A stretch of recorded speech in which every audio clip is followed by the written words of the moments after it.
evening and a warm welcome. You're watching CNN News 18 with me, Griha. The recent arrest of climate activist Sonam Wangchuk under India's National Security Act on September 26th, following violent protests in Leh in Ladakh, has ignited widespread controversy.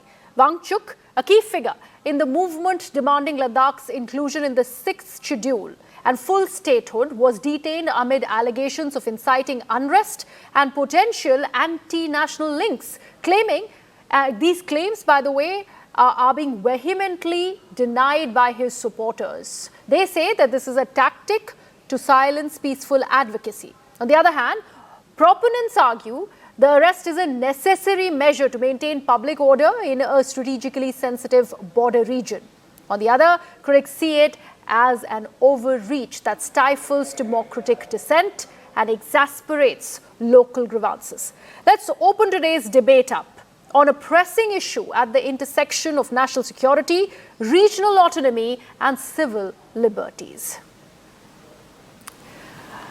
In fact, let's open this up. I am now joined by my special guests on CNN News 18. Radhika Khera, spokesperson of the BJP, is with us. Matthew Anthony, who's a spokesperson of the Congress, is with us on the broadcast. We also will be joined by a former IPS very shortly. But in fact, we have Mr. Shashikant, former IPS, who's joining us. Radhika is going to be joining us very shortly. I beg your pardon.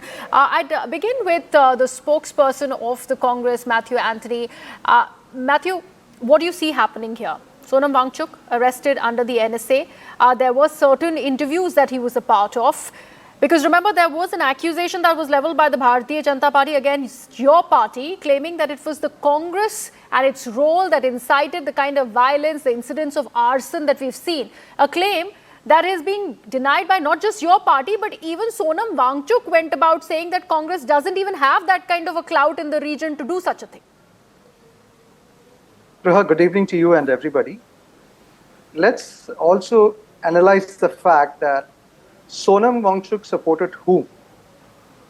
When the Ladakh was bifurcated from the J&K and with the Article 370, and when it was becoming a place of union territory of its own, who supported that? Sonam Wangchuk. Who supported BJP? And he said that no, Congress has no role in that. And even now we say that we have no role. We say that are Ladakhis anyone different than India?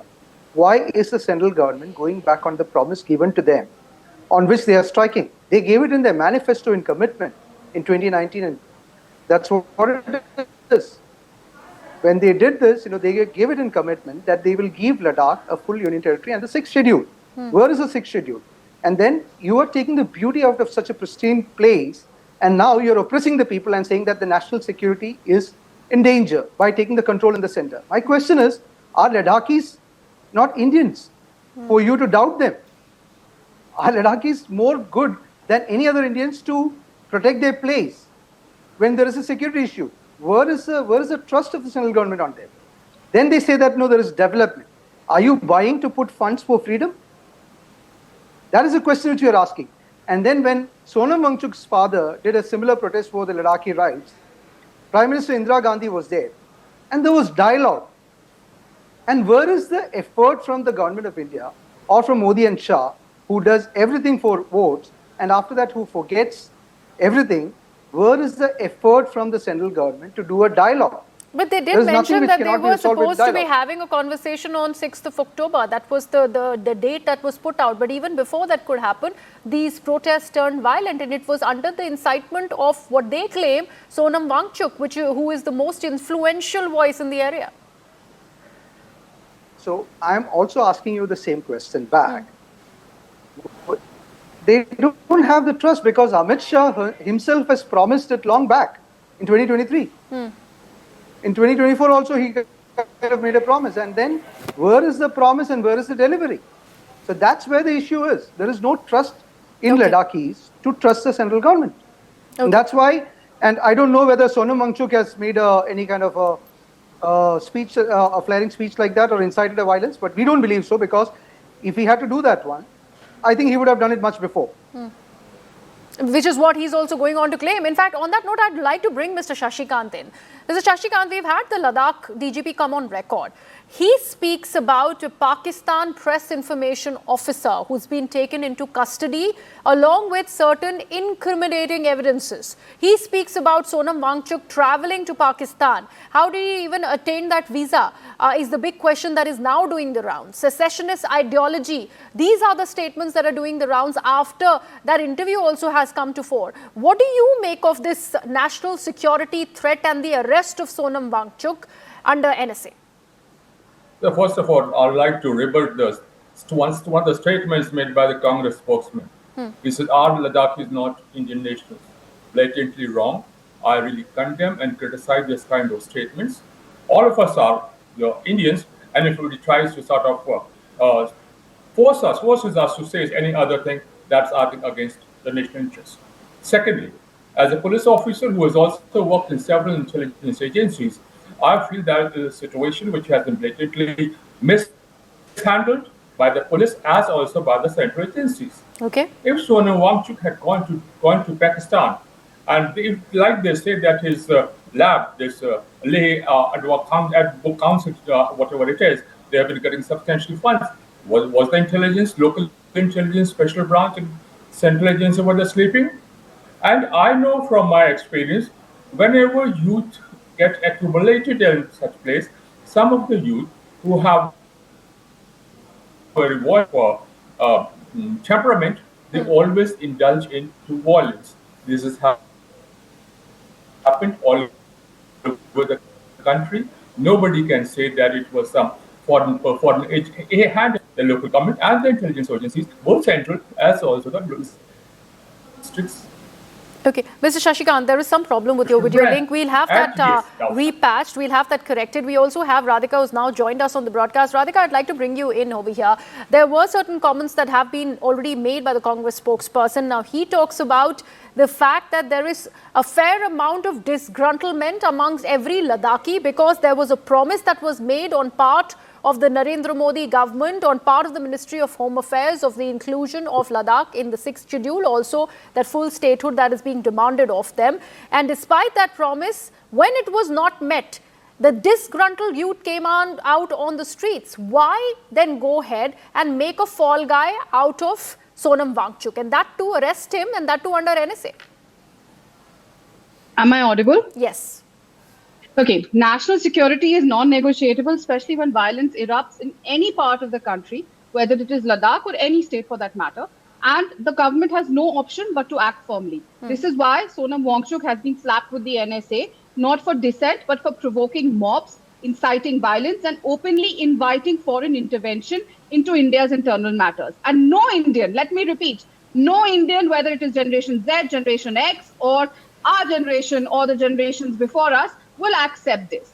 Having said that, let me also remind the Congress spokesperson that they do not represent the youth of the country. The youth have given them a reply in the Delhi University elections when Rahul Gandhi tried to incite them to create conditions like Nepal, and they also answered them in Telangana, where their own government is there in the state, and Hyderabad University, the youth answered by making ABP win all the seats over there. You do not represent the youth, and this protest was categorically carried out by the Congress. Please let me take you back to 23rd September, and I would request your channel to play that clip of the press conference, which was held by the same cooperator of the Congress party, in which he categorically said कि आप मेरे पीछे जितने भी CRPF के जवान लगा दें, lakhs or thousands, you can put as many cases or as many FIRs, but I will pick up stones and smash the BJP office with those stones and hit BJP leaders with those stones. Let me also remind him, as far as I knew, the Congress was Mahatma Gandhi's Congress. And Mahatma Gandhi has never taught anyone to lift a stone. Mahatma Gandhi ne sikhaya hai, left gaal pe agar chaata pade, to right gaal aage laga. I'll repeat it in English. If someone slaps you on the left cheek, put your right cheek forward. That is what Mahatma Gandhi has taught. Mahatma Gandhi has taught the way of peaceful protest. Mahatma Gandhi has not taught Congress people or the armed janta to pick up stones in their hands and threaten the government that we will go and, smash the government offices. That's okay, not Radhika, the way while you are claiming that there seems to be a Congress hand in this entire protest that turned violent, it is Sonam Wangchuk, before his arrest, who gave his fair amount of reactions to various members of the media, where he said that Congress doesn't have that kind of a clout in the region to even achieve such a thing. This was a disgruntlement on part of the youth, which has been made to stand on certain promises that were made to them since 2019. They have gotten tired of waiting. Okay, let's talk about the promises. Glad you bring that up. Now, the government has already been scheduling high-power committee meetings for which Mr. Sonam Wangchuk himself had been invited, and he's been a part of them. Whether the meeting was to be held on the 25th of this month, the 26th of this month, or the 6th of October. And the government has gone and increased the ST reservation from 45% to 84%, which was one of the demands. We have also granted 1/3 reservation to women, which was one of the demands. We have recognized Dhoti and Kurgi as the official language, which was one of the demands. And we have also started 1,800 recruitment drives, 1,800 new jobs, which was again the demand. Dialogue was underway. Progress was extremely visible. But Wangchuk, as well as his counterpart, the Congress, they went hand in glove and they chose drama over dialogue and chaos over constructive engagement. It is these very people who do not want progress in Ladakh. It is these very people who do not want Shanti in the country. Let's go back to Rahul Gandhi saying Gen Z has to come out on the roads after Nepal happened. And please let me also remind you, Rahul Gandhi goes to Malaysia. After he comes back, the Nepal incident happens and he starts encouraging the Generation Z in his press conference that they should replicate Nepal. Now, again, after this entire thing has happened in Ladakh, Rahul Gandhi is again missing. He's gone to meet his masters and his chacha George Soros in USA. He's on a South America trip. Why is it that every time there's some unrest or something happening in the country, or there is some sort of thing where the Congress is involved, Rahul Gandhi has just gone outside the country or has just suddenly traveled? Okay, Matthew Anthony, would you like to take that? And I guarantee you we will look into it. Okay, Matthew Anthony, your word. They have no other thing than to put everything on Congress when something wrong happens in this country. They don't want to look and reflect into their administrative failure. And on what grounds the BJP spokesperson is making allegations against Rahul Gandhi? They're making a figment of imagination that he has gone out and this has happened. He's gone out and this has happened. So there is nothing which for me to refute, because people know that they are liars of the first order. Because, if someone goes out and they're making their speculations just like that, why should I refute? Because, there's nothing to refute. That's where it is. Now, Sonam Wangchuk was whose person? Who supported Sonam Wangchuk and and Sonam Wangchuk supported which party? I'm repeating it for the sake of the BJP spokesperson here. And now suddenly Sonam Wangchuk is unwanted. Now suddenly Congress is coming into the dispute, whereas we are not in the dispute anywhere on that one. Sonam Wangchuk was not a Congress person. He was a neutral environmentalist and a supporter, independent supporter of Ladakh, and for generations. Not only the first, his father was also one. So what is there to dispute? Suddenly you just kind of, put everything. And the BJP's arrogance is very well seen in their spokesperson also, that we are doing development, so, you just keep quiet. You can't oppress the freedom by doing development. They have asked for an independent legislature. They have asked for 6th schedule. And there is no freedom for them by giving them a lot of funds and giving them a quota. It is just half done. That's exactly what they wanted. They want more freedom. They were promised an elected legislature there, and that is not given, and that is nowhere. Radhika, please, your response. This is a fair point. This is a fair point. The fact that they have been asking for two important things: 6th schedule inclusion, statehood. Other than that, you're skirting the issue. You're talking about funds that are being given. They do not want just that. They want more, and they have been saying it pretty much as many ways, including that march from Ladakh to New Delhi. And the fact that the BJP keeps bringing the Congress in, I would again go back to what Wangchuk himself has said, that Congress and his protests, his sit-in protests, you spoke about Mahatma Gandhi. He has reiterated his own Gandhian ways, and he's been choosing to do that, including him being transferred to Rajasthan. He says, at least now, my story might just be heard in the national media. So far, I was quietly, silently protesting, and there was nobody looking at what we were actually going ahead and demanding. Maybe this entire arrest might just change the course for us. How does the BJP see that? Let me make certain things very clear. On 24th September, after days of provocative videos where Sonam Wangchuk referred to the Arab Spring uprising in Nepal's Gen Z protests, his supporters left the hunger strike venue along with the Congress leaders, who also did a press conference on the 23rd September. The videos and those press conferences were played by your channel as well.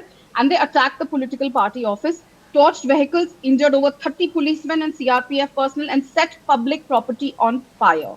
Let me repeat, set public property on fire, and 4 people died.